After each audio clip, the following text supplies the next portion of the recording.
Miris Taman Pahlawan Nasional Maluku dipenuhi sampah hingga wajah pahlawan tertutup lumut.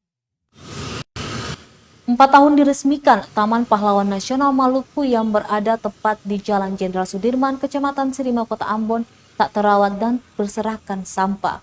Dari pantauan tribunambon.com, Rabu 18 Agustus 2021, taman yang berada di antara ruas jalan utama itu terlihat kotor dan tidak terawat.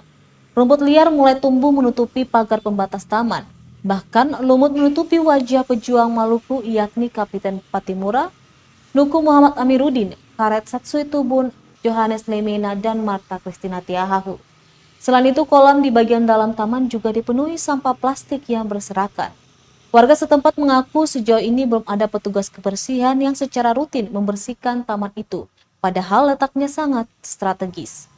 Senada seorang tenaga pengajar yang melintasi area itu juga mengungkapkan rasa prihatinnya.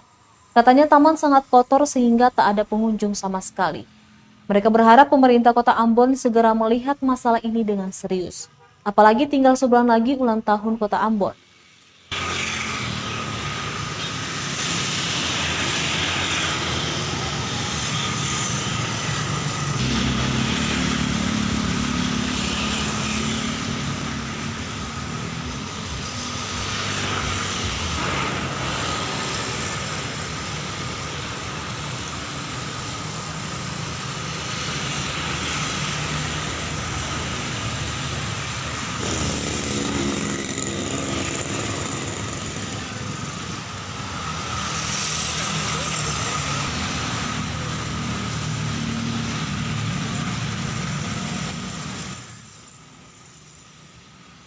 Terima kasih sudah nonton.